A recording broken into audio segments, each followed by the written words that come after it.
এই এলাকায় কিছু দেওয়ানবাগি আছে, যারা দেওয়ানবাগি তোমরা তওবা করো, কারণ দেওয়ানবাগির পীর ছিল নিঃসন্দেহে কাফের।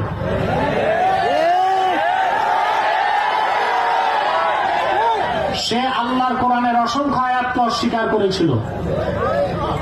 আম্মা মান সাকুলাত মাওয়াজিনুহু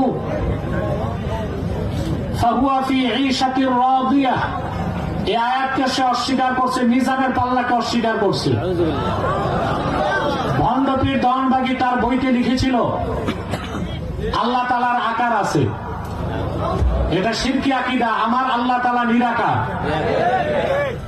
কোরআন শরীফের প্রায় 400 আয়াতকে ভণ্ড দেওয়ানবাগি পীর অস্বীকার করেছিল। নিঃসন্দেহে সে কাফের ছিল এবং বেঈমান ছিল, জিন্দিক ছিল, এতে কোনো সন্দেহ নাই।